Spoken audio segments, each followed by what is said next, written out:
Hello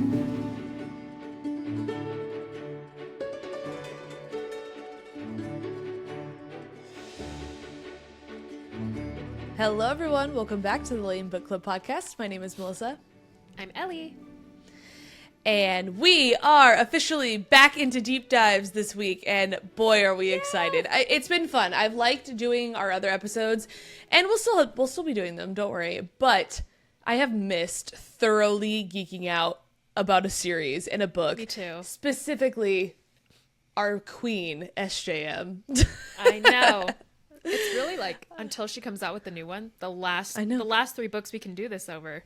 And I know, because we've done them all. It's going to be exciting though, because we get to tie all of them together now. It's going to be blessed. Yes. So if you don't already, follow us on social media. We're at L.A.M E Book Club Pod on every platform. Subscribe on YouTube. If you have an iOS device, leave a review on Apple Podcasts. We greatly appreciate it. And we also have a website. It's lamebookclubpod.com, where we have merch. We have stickers and totes, perfect for the burr months, if you will. And if you are a part of our Patreon, you get 15% off all our merch. So shameless plug for that. Yeah.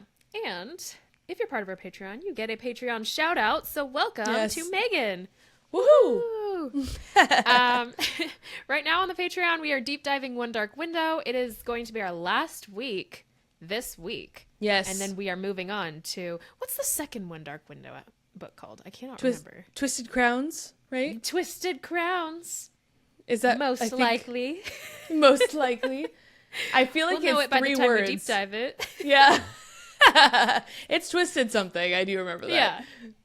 But you'll also continue to get bonus content, because at the end of each of our Crescent City episodes, we are going to have maybe some hot takes, maybe some tangents, just fun stuff. So make sure you subscribe if you want anything extra. And without further ado, are you ready for our intro and spoiler alert? I'm so ready. That didn't sound right in my head. Spoiler alerts. That is what it is. Okay. Here's how we're going to do this, friends. We are going to go into Crescent City with the hope that we've all read the A Court of Thorns and Roses series and the Throne of Glass series. So if you have not read both of those series, stop what you're doing. Start with those if you want to jump into these episodes with us. We have other episodes where we go through each one of those series, so you won't miss us. You'll just be a little bit delayed, and that's okay. But is that not what binge listening is for? That's what binge listening is for. And I'm sure you're saying, why do I need to read those? Because in our deep dives, we want to connect any potential crossover and theories from the other books we see into Crescent City. So that does not mean we'll be jumping back and forth in Crescent City. We're going to act like this is more of a first-time read so that we don't spoil anything in this book, House of Earth and Blood, as we journey through. So when we say we're covering chapters 1 through 10 today, that is all we're going to discuss within Crescent City, but we might say, do you remember this in Throne of Glass? Do you remember this in ACOTAR? That's your warning. Yes. There it is. All right. So, here we go. It's time. Chapter 1, plus a little extra to set the stage in one condensed place, because I feel like we need to build the world in one place. Yeah. Just a little heads up to Melissa and to everyone else. This breakdown is going to be a little bit heavy because it sets the stage, but don't worry, the rest of these chapters are not this jam-packed. So, what makes us think that there's going to be crossover? I'll tell you what. In Throne of Glass, let us all turn our pages. I actually don't know the page number, but you'll know the scene I'm talking about. If you missed it, I don't know how you missed it, but go back and reread it. It's when Aelin is falling through worlds, right? She's reforging the lock, and she's falling through the worlds, and we see her fall through what we all assume is Valaris, because she sees Rhysand, a description of Rhysand and a pregnant Feyre. Yep. And then if you jump over to A Court of Silver Flames, there's a chapter that talks about a red star falling, and Rhysand is like, this is a bad omen. And that's around the same timeline that Feyre was pregnant. Now, people say, maybe she got pregnant again in the future because the timelines aren't supposed to match up. We'll get to that later on. But I do think that that is evidence of Aelin falling through all of the Multiverse dimensions. And there's another as does just about every reader who's ever read these series. Yes. And there's another scene she falls through where it describes a city with a river that runs through it. And as we get through this book, you're going to realize that's Lunathian. This is Crescent City. That is why we think there's crossover. So here we go. Chapter 1. We know right off the bat that Bryce is half Fae. Where have we seen half Fae before? Throne of Glass. And even ACOTAR. Melissa, explain. Yeah, so it's definitely a bigger plot point in Throne of Glass than ACOTAR, but if we put our tinfoil hats, if you will, and remember in ACOMAF, when they're talking about, or they're meeting with the queens, they're trying to get the second book, and all of a sudden, Feyre learns about Miriam and how she was demi-fae, and Draken and her fell in love, and then now they're secretly living on, and everyone thought they died, but them and their people are secretly living on this island in peace, and the whole reason that's even introduced is as proof that humans and Fae can coexist. It doesn't have to be this wall. They don't have to hate each other. Yeah. It's a thing. So, but that's, if I recall correctly, that's one of the only times, if not the only time, it's brought up in ACOTAR. Yeah. So it's definitely a very, very small plot point in that series, at least, but still, it's there. Yeah. I definitely forgot. I thought absolutely this book is connected to Throne of Glass. I don't necessarily know how it's connected to ACOTAR yet, but when Melissa brought that up, I was like, oh, well, now we have demi-fae in all three. Interesting. I still feel like, especially in this beginning, there's way more Throne of Glass connections than there are ACOTAR, though. Absolutely.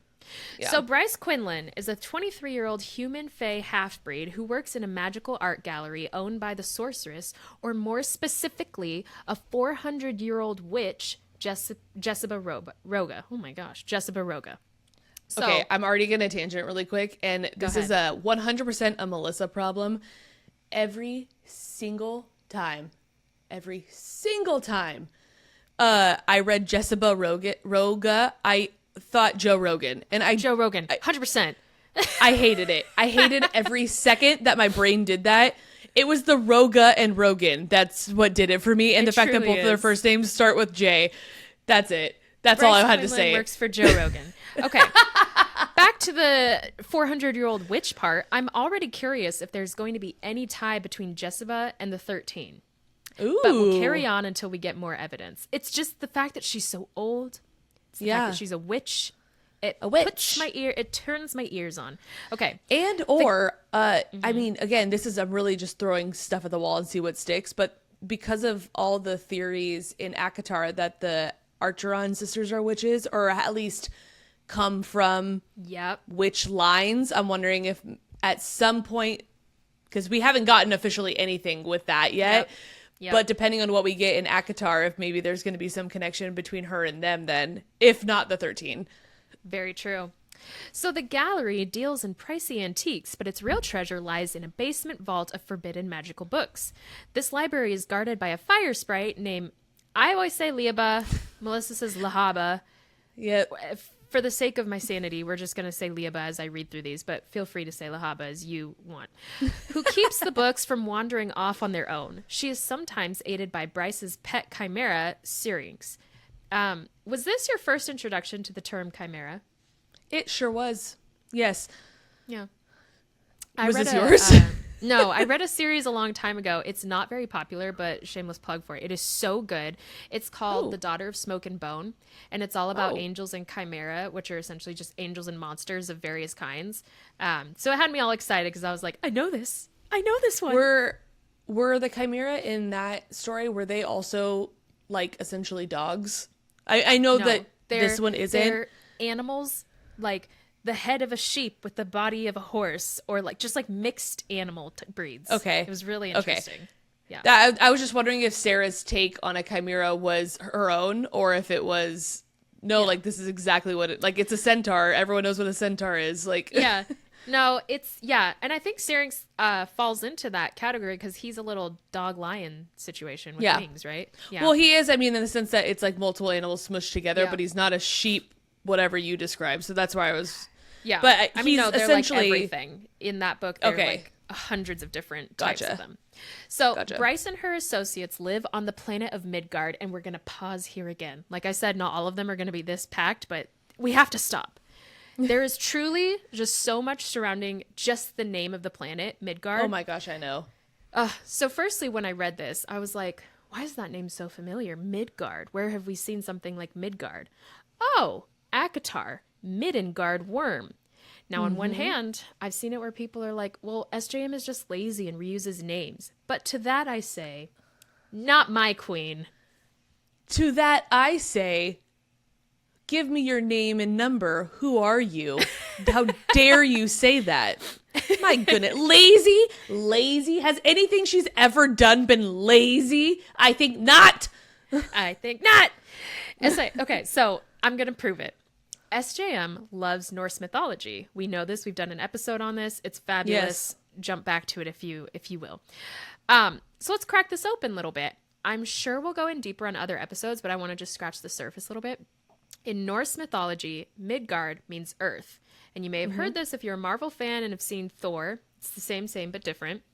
Well, do I have juicy news for you? Because according to the Eddas, which are Icelandic literary works, it is said that Midgard will be destroyed at Ragnarok, the battle at the end of the world. A discussion for another episode. We'll come back to this too. However, Jormungandr, also known as the Midgard serpent, or world serpent, or Midgard worm, will arise from the ocean, poisoning the land and sea with his venom. Put that on a shelf for later too, and causing the sea to rear up and lash against the land.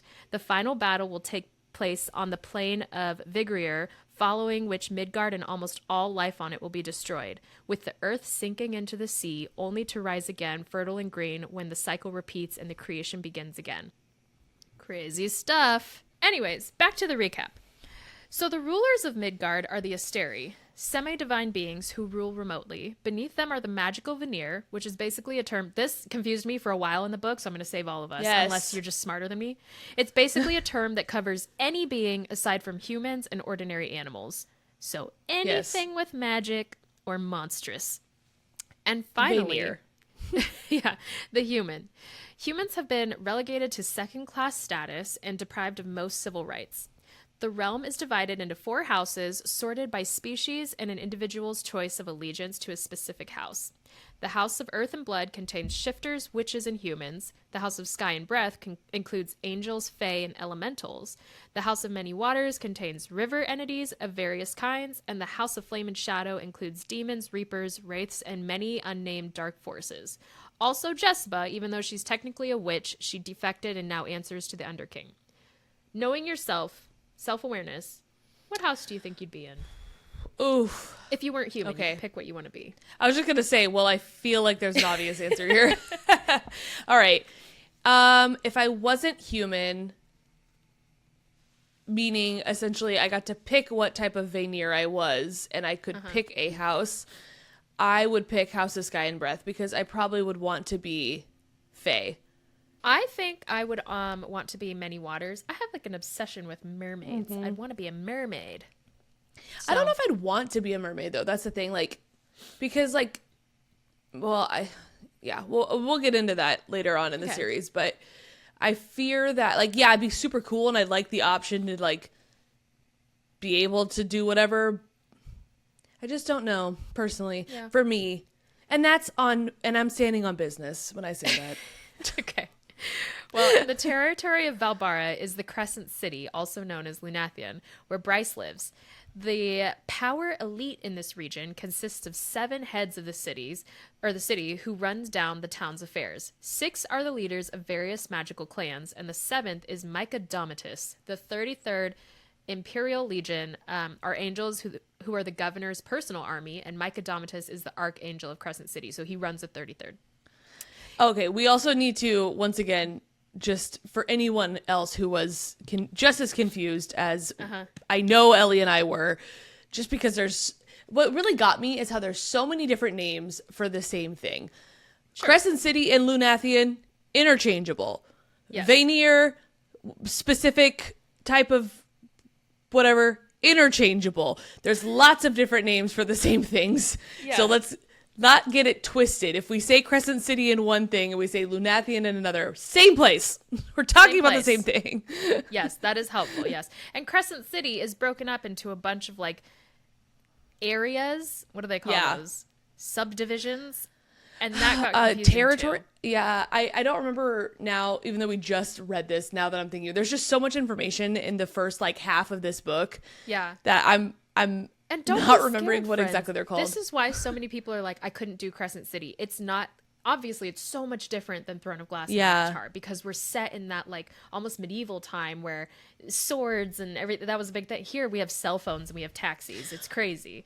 And well, so yeah, people urban were fantasy. Urban fantasy is a beast of its own. And honestly, at first, I was like super not into this series because of that. And I think that's the case for a lot of people. And I think a lot of people put it down because they're like, ugh, this is different. I don't like it. Yeah. And to that, I'll say, fair. But keep reading because it does all eventually come together. And I want to commend Sarah for taking a stab at an urban fantasy because it really is so funky. And like not even in a bad way. It's just so different than like It's true. regular fantasy because you have to blend modern and I want to say historical, but it's not because it's not real. But you know what I mean? Like modern and medieval, I guess, kind of like what you were saying. Yeah. Seamlessly. And that is not easy to do. Well, you know who makes it look easy is Disney's Onward. I love that movie. Oh, that is so true. You're right. That so is urban fantasy. I love that movie so much. It's so I cute. cried. Yeah.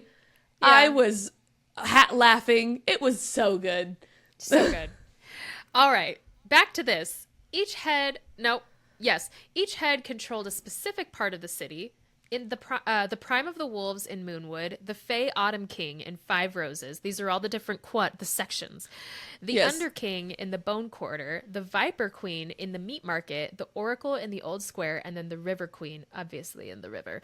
I will say, this reminds me so much of Neopets. I don't know if you played that. Did you dabble? I dabbled, but I didn't. Neopets. Oh my gosh, I haven't thought about those in forever. So I dabbled, but I never really played the game. I more or less just got the figurines and would play with those. Yeah. That's fair. A lot of people So do that, but the computer this game, didn't it's really a whole remind me of city that. like this, and they have all these different like sections. Or is like, Anyways, I was more into Webkins when it comes to whenever it came to like the video game part of it. Yeah, that and Club Penguin. That's my jam. All right.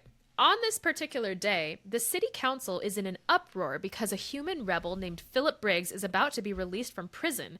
Briggs is a bomber terrorist intent on starting a revolution that will allow humans to overthrow their magical overlords. His first target was the popular nightclub, the White Raven, which would have resulted in many fatalities.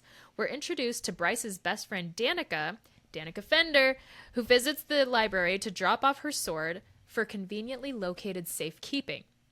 The sword was given to Danika by the Prime, even though Danika's mother, Sabine, was the Prime apparent, ultimately causing Danika to be looked at as someone who would bypass her mother. But don't feel bad because Sabine sucks. She sucks so bad. Sucks eggs. She's the worst. Eat shorts. Bryce complains that her back is sore because of the tattoos that she and Danika got together. They have matching tattoos that go down their spine. But they were both drunk when they got it, and so it's a bad situation. Also, I think in real life, you're not like legally supposed to get a tattoo if drunk because your blood flows too much. Well, and less about that, and also more even I think about decision making, consent. Yeah, I don't think you can like actually give consent if you're not 100% sober, technically. Yeah. I think that is more on the tattoo artist though. Like they have to be the one to be like, I am not going to do this right now. Yeah. But well, to each their own. But anyways, the conversation with the tattoos is brief because Danika is more upset than anyone at Briggs' release since she's the one who captured him. Danika is the head of a shapeshifter wolf pack called the Pack of Devils. They maintain law and order, dun dun, in the Old Square District. Danika tells Bryce that she intends to protest Briggs' release at the council meeting that afternoon. And that is chapter 1. Heavy. but good. Heavy. Chapter 2. Bryce tells Danika about Jessica's newest task for her, to find Luna's horn. It's an ancient artifact that was stolen from Luna's temple during a recent blackout. I'm just going to say, genuinely, the first time I read this, I immediately flipped back to ACOTAR because I had this inkling in me that I was like, what are they called? The artifacts. There were 4 of them, and they only found 3 throughout the ACOTAR series. And I truly was like, is this a 4th? That's such a random thing. And they called it an artifact. Well, and if memory serves, one of the 4 things was a horn. Wasn't it? Yeah. And that's why, that's why I flipped back. Because it's now like I'm more in Crescent City mode right now, not so much ACOTAR, so I need to go back and reread ACOTAR, but I don't remember if the horn was the one that they couldn't find. It was. Okay. Yeah. I wanted to say that, but I also didn't want to just be like, well, this one's missing from this series. It was mentioned in the other. Bing, bang, boom. Yeah. That one's the one that they couldn't find. I truly had my eyes on this from the second chapter because I was like, this is something big. I feel it in my plums. I mean, your plums. I can say with 100% certainty that I was so confused by everything else. That is not where my mind went when reading this book. At least in chapter 2, that is not where my mind went. That's okay. So, in this chapter, we get an intro to Bryce's half-brother because they talk about how he'll be at the meeting that Danika's heading to. And her brother is none other than Rune, Crown Prince of the Valbarn Fae. I still get chills. The soundbite that went viral when these books first came out. Yes. And with the music behind it. Ugh. Love it. It was so good.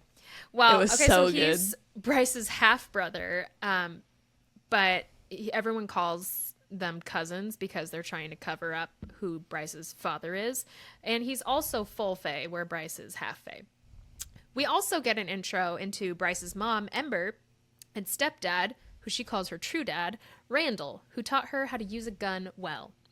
Ember, Randall, and Danika are all super protective of Bryce, even Jessica at times, considering that she gifted Bryce a pendant, a knot of 3 entwined circles. It's an Archesian amulet.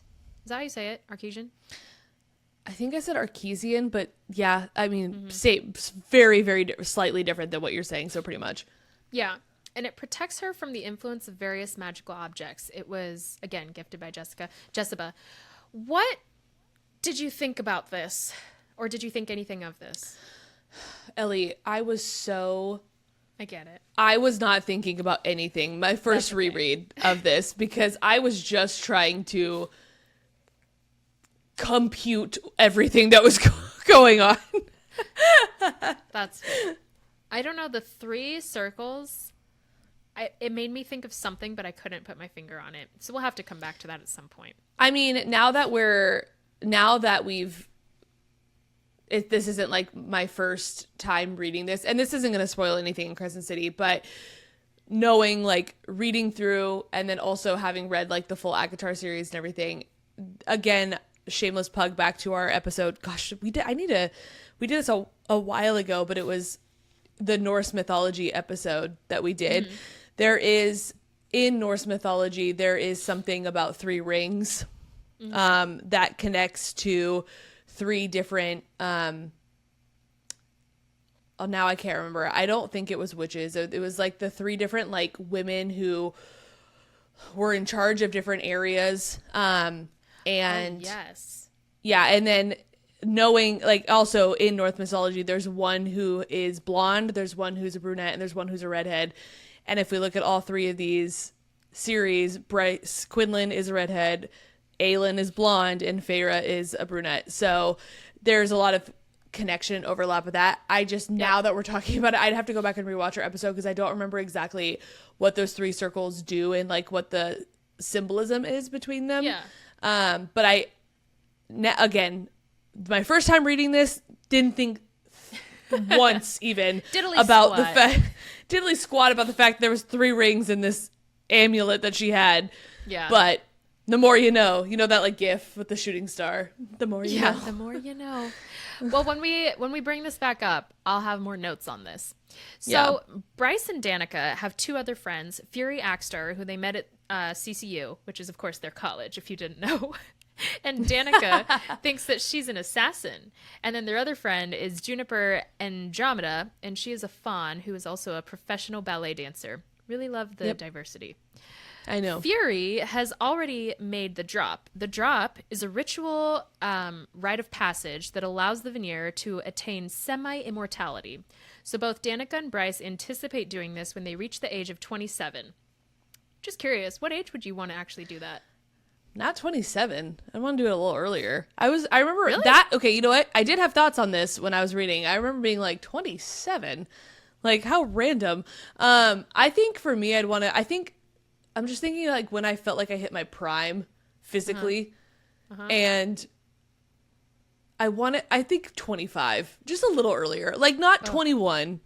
But you know what? For me, it's 28, actually. 28 was a good year. Yeah. Yeah. I'm just thinking, like, when is your like collagen production like at its highest? That's what I'm thinking. Like, when is that? When is all of that stuff at its peak? Like, you're old enough. You've matured. Your frontal lobe is fully developed at 25, at least for men. Women a little bit earlier, but for the most part, everyone's frontal lobe is developed at 25, and you've had a little bit of life experience at that point, I guess, depending on what you've done. But you're still so young. And I don't know. That's honestly any time between 25 and 28, I think for me at least would have been good. But I think I'd prefer, my knees didn't hurt as much at 25 as they do now. That's fair. Knees clicking and popping will really send that age backwards. Well, okay. So although the ritual will extend their lifespans, they can still, be killed. So they're not fully immortal, but they won't age. Okay. Let's pause to look at the similarities and differences between the three series and how immortality can be gained. In Crescent City, we just read, the Vanir blood either is already immortal, like if they're Fae, or they have magic to make the drop. So ACOTAR, it's your Fae blood, no matter if you're a high or low Fae, or the uncommon route is through the cauldron. Throne of Glass, Fae blood, or settling. And we never actually, this is what I want to focus in on. We never actually see a settling happen. Rather, we just see Aelin lose her humanity when she closes the gate. But this is a very unique circumstance. And I also don't think it's actually considered settling, since this is only seen once through Aelin. But I do think it involves having to give up your mortal life, because that's what she did that ultimately caused her to be immortal. So because we don't see an official, like, normal type of settling, I am curious if it's similar to the drop, because essentially that's what they describe it as, is giving up your mortal self at the bottom of that tunnel or whatever it is. Well, and it's funny that you bring that up too, because then there's also lots of theories about, and this is why, this would be the only reason I would want even just like a novella in addition to everything we've gotten with Throne of Glass, because I think for the most part, Sarah wrapped everything up nicely, and as much as I would love to get more from these characters, I also, like, at some point you have to stop, like, too, and I think she gave us 8 pretty thick books. She did her due diligence on this, but there's lots of theories about Dorian and Manon, like, if he ended up settling or not, because if he didn't, then she's gonna totally outlive him. Right. And then some jerk on the internet made that reel of Manon at his grave and made me cry on a Tuesday. But crying in the club. Yeah, exactly. So, but there's lots of theories on, because he has access to magic, he would have been able to settle if he chose to. In my research this week, I actually saw a sentence that I think a lot of us overlooked. I think it was, what book? It might have been Empire of Storms. It might not have been, but there's a sentence where Manon says, like, basically, and I'm paraphrasing because again, I'm not quoting exactly, but it's basically, let me know if you want to learn how to live forever. Oh, like she offers the, like, I could tell you. Ooh, juicy. Yeah. I'll find that for you next episode. I'll make a note of it. There you go. So when Danika sets out for the council, Bryce accompanies her part of the way. They stop at the old square gate, 1 of 7, to make a wish in exchange for a drop of their magic. And when it happens when they touch the gate. This has become, and this is so funny to me, this has become a tourist attraction. Yeah. But the gates in each sector were once used as communication portals among all 6 regions. Now here's where my tinfoil hat comes on. Gates? Word gates? Gates? You don't say gates to me and make me not think word gates. And this is where I'm going to once again bring up how someone could possibly think anything Sarah does is lazy. If I know, huh? she so much as just uses the word gates, and that makes people all across the world be like, gates? Gates? Like, word gates? Exactly. She's not lazy, everyone. Exactly. All right, chapter 3, everyone. That evening, Bryce returns from work to find the entire pack of devils camped out in her apartment enjoying a pizza night.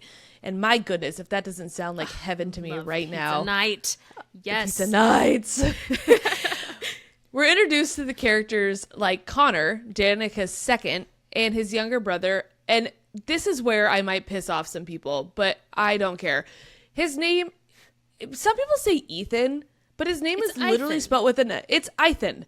It's literally spelled with an I. How is that Ethan? Because, but do we also agree that Ethan is one of the stupidest names we've ever heard? Because same. I don't know. I didn't mind it. I don't ever mind names as much as you, though. I don't know why names get under my skin so easily, but Ethan really did a number on me. But to each his own. Sarah named him Ethan. I will call him Ethan. And the other members of the pack. They're described as having tails. This gives furry to me. Even in their human form, they're described with tails. And I was like, I will say, it. I don't think I knew what furries were when I first read this series. So it didn't give furry for me like first time around, but now that we're talking about it, amen. Yikes. Yeah. Okay. Even in their human form, they still had tails. So I don't know if anyone missed that little detail, but that's a thing. Danika's in a bad mood because the council is unable to prevent Briggs's release. Worse still, Sabine publicly humiliates her daughter by blaming her for the deaths of 2 college students near Luna's temple during a blackout a week earlier on Danika's watch. What kind of mother does that? That's what I'm just like, when we say Sabine sucks eggs, or what did you say, something about her shorts? Eat shorts. Eat short, Sabine. I mean it. And the further we get into this series, the more I mean it. Yeah. She's not nice. No. Rather than hanging out with her friends, Bryce prepares for a date with a rich human named Reed, whom the pack dislikes because he's incredibly arrogant. Connor has a crush on Bryce and pleads with her to go out with him instead, and my heart was swooning every time Connor opened his mouth. He was so cute. I couldn't get over it. Everything about him, I loved it. Mm-hmm. I know. Before she goes, she and Danika exchange, quote, lighted ups, and Danika says, love you, as Bryce walks out the door. That was unusual, though, because love yous were few and far between for Danika. Huh. Makes you think. It gives you pause. Makes you wonder what's going to happen. Chapter 4, it always it's the same. Wait. It gives the same feeling as when your parents, or my parents specifically, are like, hey, I want to see you one more time before we go on this trip. I know. And I'm like, why? What intuition are you getting? Are you not coming back? What do you mean? Am I not coming back? That's on anxiety. Yes. So this book gave me anxiety, chapter 3. It sure did. Well, chapter 4, Bryce arrives at a pricey restaurant called the Pearl and Rose, but Reed is 45 minutes late. While she's waiting, she receives a text from Connor. Yeah. Would you have waited 45 minutes for someone? No! I don't know if I would have. I don't think I would have either. I would have been like 20 minutes max. I had friends that were like, hey, we're going to be at dinner in at 6:30. And so I got there 6:25 and I'm parking and they were like, oh, we're still up at I don't know, across town basically. Yeah. And we're not going to leave for another 20 minutes. And so I'm like, that adds, that's 40 minutes from now. You're going to be here 40 minutes from now. I went home immediately. I was just like, no, I'm going home. Sorry. No. Yeah. So no, I wouldn't have waited. It's a time thing. I think it I grew up in a household where if you weren't 10 minutes early, you were late. And so to be fair, no one in my family was military, but very militant in that thought process. Sure. And can I be more flexible? Probably. But it's a respect thing at this point for me now. And I'm like, if you don't, you can be a few minutes late. That's fine. I have multiple children. Sometimes I am a few minutes late, and does it get under my skin? Absolutely. But it happens. 40 minutes, like, to just be like, to live your life in such a way to where you know you're supposed to meet someone at a certain time, and you also aren't planning on leaving where you're at for another 20 minutes at that time.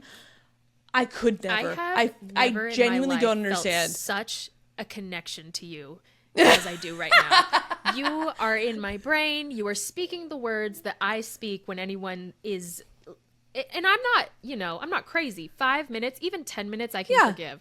20 plus minutes, I'm leaving. You're not my friend. You never were my friend. You hate me. You hate me. You don't care about me at all. And I think that it really is kismet that I married someone who couldn't give two craps about being on time. It drives me. I have learned a lot of patience. Well, back to this. So while she's waiting, she receives a text from Connor, asking her to give him one chance for a date. She likes the attention. So do I. So she's kind of entertaining it, but hasn't committed yet. We find out in a passing thought. That kills me. It's smooth how she does it, but it's like so much information and passing thought waiting for her date. That Vanir crawled through the Northern Rift and overtook Midgard eons ago, an event called the Crossing. Midgard was once a human-only planet, hence why it's called Earth, it's humans. And since the appearance of Vanir, they have been shoved to the bottom of the totem pole. So my question is, what the heck is the Northern Rift, and where did it open from? ACOTAR? Throne of Glass's world? Well, and then I will say, I know I said I didn't have a lot of thoughts. I did have thoughts on this one, though. Yep. When talked about the Northern Rift, my first thought was in Kingdom of Ash, when the wolf shifters appeared in that like final battle scene, because it talked about them being in the north. Yes. And then I was like, oh, there also are wolf shifters in this book. And there are, I'm sure we'll get into this a lot more like later on in the series. But that was my first, other than the mention of like word and erd and like stuff like that, that was my first, in my mind, connection to Throne of Glass in this series. Awesome. Yeah. So what do you guys think? Let us know in the comments. When Reed does show up 45 minutes later, they discuss a bit of his delay. Like, he never texted, he never called. He was just like, I am just late. I know. But it was due to worried investors who had cause to be nervous considering the Pangeran conflict, a war that Briggs wants to bring to this city. However, Reed argues that the Asteri wouldn't let it happen. As the evening continues, Reed's behavior annoys Bryce so much that she leaves midway through the meal. Connor continues to text her, asking her just for one chance, and she finally gives him one. It's happening. I was gonna be so mad at Bryce if she didn't at this point, because not only have I already fallen in love with Connor, but it was, you mentioned this already. It's like she just likes the attention, and I'm like, don't play with this boy. Don't play with his feelings. This wolf boy is so genuine and sweet. Well, I fear that she does play with his feelings a bit. I'll get to that. He tells her to enjoy her night. He'll see her in a few days, and finally just message him when she gets home. He cares. You do care. She then calls Fury and Juniper to meet her at their favorite night spot. On the way inside, Bryce purchases some party drugs from a dealer. She intends to get very high that evening. She's a very big party girl. Lots of drinking, lots of drugs. Did not relate. Were you surprised reading this that was like her character's MO? Or not really? You know what? Yes. I think I was surprised Sarah wrote it like that, although when FMCs have a low spot, not necessarily Feyre, but like Aelin turned to the bottle for a good chunk of Heir of Fire, you know? Yeah. And so, but that's just more medieval. They didn't have like drugs and pills accessible. So I suppose it's kind of the same. When you're in a low, you're in a low. Everyone has their things. I think for me, it feels very, and maybe it's just because it's a lot more normalized to be like more or less what you would say an alcoholic, versus someone who's like really on like hard drugs. But just to be like casually go to a street dealer, getting drugs for the night just to have fun, like that was like, wow, this is intense. Like reading heavier. it. It's a lot. Yeah. And what's crazy is, again, I think it's literally just the aspect of it's current and it's urban as opposed to its medieval. Yeah. Because if you would have read that, like, oh, Aelin found some like Mirthwood weeds, and Yeah. you know, it's like, well, that's, you know, she's What's a going through Mirthwood something. weed? Yeah, right. But when it's like, I bought crack cocaine and alcohol, then it's like, that's a lot. So I think it's like it's a jarring, oh, this is too real experience, you know? Well, and like we're on chapter 4. We don't know. I mean, we're getting more and more of Bryce's personality, but like at this point, I didn't know she was going through something. Like, yeah, sure. She was just this is just how she lived her life too. So I also didn't jump to the fact that, yeah, you know what? This is like she's really dealing with a lot. She's not her on life rock is kind of bottom heavy right right now. Yeah. No, so that's where I'm like, she It's just kinda does this. Well, I mean, everyone kind of has a wild streak in college. I'm not to say they're in college, but they're like right out of it, and she's just party girl. It's just her Well, personality. and again, that's what I'm saying. Again, zero judgment. It just was shocking because I had never read a book where they do hard drugs casually. Wow. And so I was kind of like, wow, all right, Bryce. Speaking of casual, even though she has serious feelings for Connor, Yes. Bryce does have casual sex with someone at the club that night. Ooh. She texts Yes. Danika afterwards to brag about the encounter. Hours later, Bryce staggers back home. She is so messed up from drugs and alcohol that she has trouble climbing the stairs to her flat. When she arrives, a horror awaits her. She finds her apartment door crumpled and open, and blood is outside the apartment. All of the wolves are murdered. This was so jarring to me. I All was of them are not in pieces. expecting this. In chapter 5. No. This chapter is where it picked up for me. Like, I was still very confused, but I was like, what? Already? Because infamously, Sarah is known for not killing off characters. So not only does she do it so early on in the series, she killed off, what were there, like 8 of them? Like, there was a lot of pack of devils. The whole story, basically, she killed. Like, they were the only side characters that would have pushed this story along, I felt like, and she killed them all in one sentence. Fell swoop. Yeah, I was One fell shocked. swoop. So Danika's body is on Bryce's bed in bloody pieces. Thorn is on one side of the bed in pieces, and Connor is at the foot of it. Ah! Bryce chases after whatever slaughtered her friend. She sees this creature. She goes after it. But she does not recognize it. It's a feral creature with smooth, near-translucent gray skin crawling on all fours. Its form disturbingly humanoid. It's hunched over an angel feeding in the alley. Bryce attacks. Its claws tear open her thighs, literally hitting an artery. She's lucky she lived. Still, she drags herself towards the angel, trying to help him, and she's literally like trying to hold his heart in his chest. It's like in her palms. Crazy. Gross. Chapter 6. Still later that same night, an angel named Isaiah Tiberian, commander of the 33rd, which, if we can recall back to a previous chapter, that is Micah's like personal group, observes Bryce in an interrogation room in the Military Legion's holding center. She is still in shock and unable to speak. Another angel named Hunt Athalar arrives to question her. Hunt Athalar, a.k.a. the Umbra Mortis, Angel of Death. Oof. Ooh. The way he was described initially, even Isaiah, he was like, they talk about how Micah appointed Isaiah as like commander of the 33rd, Yeah. But that's about it. They didn't really go into detail about like what that means or anything, and or where Hunt's role is in this, because Hunt just came to the city like 2 years prior to this.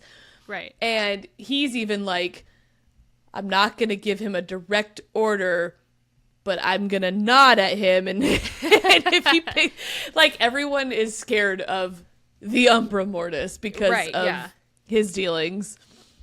Both men are fallen angels who rebelled against the political regime and participated in an unsuccessful uprising years prior. As punishment, they are now magically enslaved to serve the archangels for all of eternity. The tattooed halos on their foreheads keep them from rebelling. They also have tattoos that say, like, what is it? SQR something. There's like 4 letters. That brands them essentially as like slaves to the government. Yeah.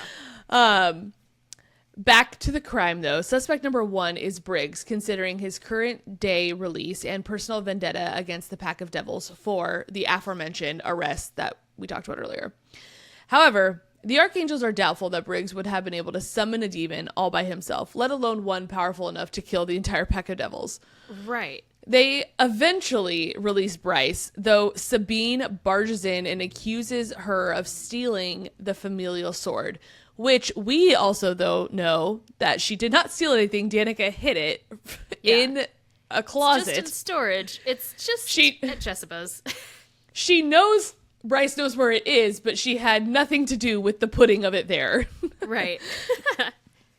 Victoria is assigned to interrogate Bryce.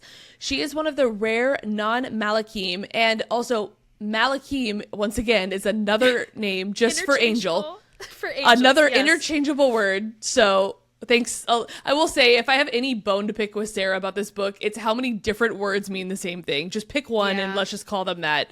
Yeah. But Malachims, they're angels. But however, Victoria is a wraith, so she is one of the only non-angels who joined the rebellion 2 centuries ago. Victoria is no longer in her original body, and no one knows how she ended up in her current one. Like I said, she's a wraith, now permanently trapped in this form as punishment. Bryce's father remains unidentified. He never claimed her, but he clearly holds some kind of influence because he's managed to secure her a civitas status, which essentially just means that she's a full citizen in Lunathian, and most humans don't get, even though she's half human, even half Fae generally don't get civitas status. So whoever he is, he's someone of some kind of importance. Mm-hmm. They present Bryce with a message that she had sent Danika the night of the incident, including a video of her taking the drug Lightseeker, aka crack cocaine. In the messages, she also confesses to sleeping with someone in the bathroom and urges Danika not to tell Connor. That's just, I'm like, don't do dumb stuff if you don't want people to figure it out. I don't know. I know. It's not good, Bryce. Not good at all. Then they show her footage and audio. And this is where I'm just like, why would... And Hunt, this whole time, Hunt is like, don't do this. She's like a half a second away from breaking. She's already in shock. But Victoria's like, no. Let me play the audio of your best friend dying. And I'm going to make you listen to it. Awful. Yeah, I know. But I know. Victoria is not, I mean, my first impression of her, she wasn't evil. This was just like, this is just what we have to do. And I was like, that's crazy. I just don't, do you have to do it? That's where I'm like, I get that you have access to this, and I get that you're trying to get information out of her. Yeah. And I know that you're trying to, like, figure out what's going on. Yeah. But dare I say, trying to get a girl who's in shock and disbelief over what just occurred and saw it firsthand when you didn't, and then being like, here's a really good idea. Let's play the audio of the death that she missed. Ugh. That's it. I don't know if that was the move. And clearly, you know what? It wasn't, because after listening to Danika's screams and desperate pleas, the revelation devastates Bryce. And so what does she do? But breaks. Exactly like Hunt said was going to happen.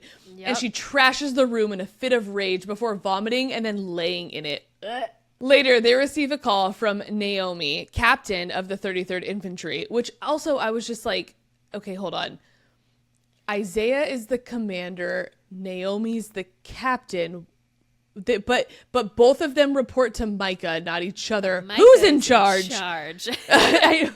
I get Micah's in charge, but I'm like, there has to be some hierarchy between the five of the, like, they talk about 5 people in the 33rd, and it's a lot and it's confusing. So just know the names. It doesn't matter the hierarchy. Just know Isaiah is kind of like a pseudo head figure, and everyone else is just a part of the 33rd. Naomi was instructing them to release Bryce and not pursue her because none other than Rune Dannon, Crown Prince of the Valbaran Fae, has intervened, furious that the House of Sky and Breath was not informed. He insists the matter falls under Fae jurisdiction. Rune arrives on the scene, son of the Autumn King and bearer of the legendary Star Sword, a mystical weapon of the ancient Starborn Fae, forged from iridium sourced from a meteorite and crafted in another realm. Just gonna put that there. Before the Fae crossed through the Northern Rift. Wink, wink, nudge, nudge. Keep that in your back pocket.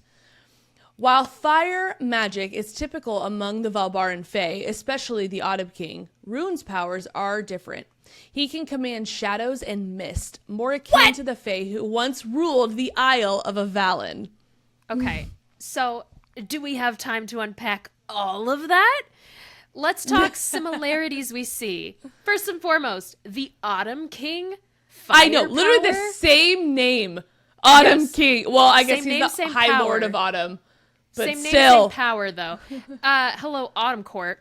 Rune's powers, it's giving Rhysand. And I know a lot of people say, it's giving Azrael. It's giving Rhysand. It's giving Rhysand, and they're described. Yes. Like the tan skin, the black hair, all that. Except one thing. I don't know if we've ever caught this in the past. Rune is described as having blue eyes. And I could have sworn that he was described as having purple. And so I was like, am I having a Mandela effect? I thought he had purple eyes. Yeah, because I think it is a Mandela effect because I remember there's only 3 people ever described as having violet eyes, and it's Maeve, Rhys, and Rune. But you're right, he is described as having blue eyes. I read it 3 times. I was like, am I wrong? It says blue eye. It says Rune has blue eyes. Crazy. But I'm wondering if we have to, and we'll have to pay more attention to this as we're like reading and doing these deep dives. I'm wondering if maybe there's like a chapter where it's like his eyes are blue with like hints of violet, or you know what I mean? Like there's like there's got to be some kind of like shading at some point, unless everyone is just making things up because they thought it said violet. So likely it could be. That's so fair. Well, also he's known as a Starborn Fae. Like he's being known as Starborn. His sword is Starborn, all of this. There's so much tie, in my opinion, to the city of Starlight, Valaris. Yeah. Very interesting. Also, LOL, egg on our faces how we were like, there's so much more connection to Throne of Glass than ACOTAR, and the last like 7 ACOTAR. Points we've been bringing up are ACOTAR. It's true. Oops. Well, Chapter 7. Early the following morning, Bryce arrives at the site of the Wolfpack's funeral. She has been told not to attend per request of Sabine. More like order of Sabine. So she is conducting her own private farewell ceremony for her friend. Very not discouraging, devastating. That's the one. Yes, that is the one. Yeah. Chapter 8. 22 months after the murders, Bryce is back at work. 22 months has passed. We have passed almost 2 months. Full years. Crazy. Also, I was kind of in my mind, I'm like, 22 months. Why not just full send and say 2 years later? Like, why 2 months short of that? But it's fine. I don't know. Bryce is back at work. Her current assignment is to go to the White Raven to deliver a valuable antique to an overbearing vampire named Maximus. Also, noting that her current assignment is not still the horn, I was curious, did she find it? I feel like we would have been told if she found it. Maybe not right away, but keep that in your back pocket too. I'm wondering if it's still missing. Maximus, the vampire, is 200 years old, unwed and unmated. He's the son of Cedrian, the richest of the Pangerian vamps and the most monstrous. Happy Halloween. I love that there's a vampire in this story. It's just, and what else? Love that there's so many different like mythical characters. Like it did something for me. Yeah, it's fun.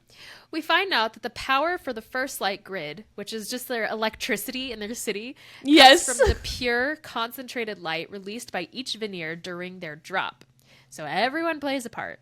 This surge, known as first light, is raw, unfiltered magic, and it only occurs at the exact moment of the drop. It's collected and stored. The initial burst, called first glow, is reserved for healing purposes, while the rest is transferred to energy facilities to power lights, vehicles, machinery, and more. So it's very similar to like how we power our microwaves now. Except, drop- except not magic and not from people. Although I will say, I wish that was how we sourced our electric magic, because then I wouldn't have to pay my electric bill. Well, yeah. Yeah, I suppose. The drop itself takes place in a government-regulated facility. It's the process of fully surrendering to one's power. Descending is the easiest part. It's hitting the bottom where things become dangerous. Once a veneer reaches the lowest point, their mortal body dies, triggering a countdown. Yep. From that moment, they have just 6 minutes to return to life before the brain shuts down due to lack of oxygen. Interesting. At the bare bones of this process, it really does sound a lot like the settling that Aelin did, letting her mortal body die, like I said, but I don't know. So to survive, a companion must serve as an anchor, a tether, a guiding light, or spiritual lifeline. Their job is to pull the veneer back before it's too late. Obviously, Danika was going to be Bryce's and vice versa, so now Bryce is devastated once again.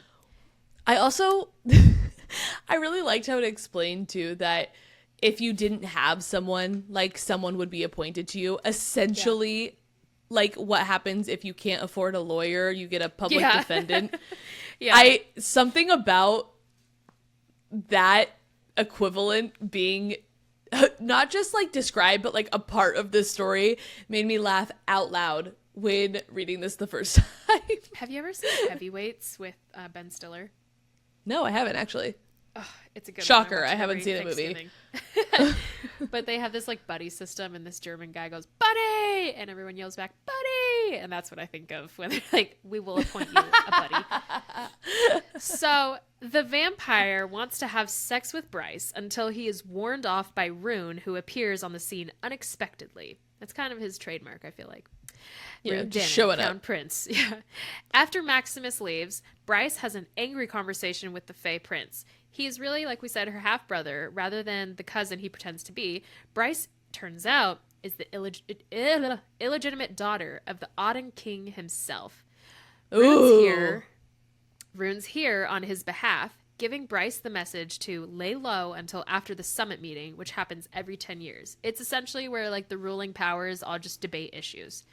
The siblings were once close, but have been estranged ever since a bitter argument years earlier. Bryce pretends in that moment that she still parties and drinks, but she hasn't actually drank alcohol since the night Danika died. Rune insists on escorting Bryce back home safely to her new penthouse apartment that Danika left Bryce in her will. Very sweet. Very ritzy. Yeah. Very sweet, very ritzy. Big fan of that. All right, chapter 9. Hunt returns to headquarters after completing another assassination mission for Micah. He thinks back to how he got into his current predicament. He was traded to Micah from another archangel named Sandriel, the twin sister of his dead lover Shahar. Could you imagine what kind of sick torture that would be if you... Horrible. Yeah, literally, and I can't even.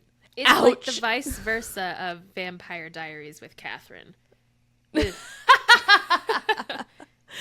See, I kind of understand that now because I did start watching it. I have not finished, but I started watching it, so I understand who you're talking about. After being transferred to Micah, Hunt was offered a proposition: atone for his crimes by matching the number of archangels he killed during the rebellion, which was 2,217. Thus far, after 4 years of service, Hunt has only murdered 82 people on Micah's order. So, he's close. Double kill. I also got this, and I think it's my cynical nature coming out. Nothing that has been described about Micah or said about Micah has felt icky.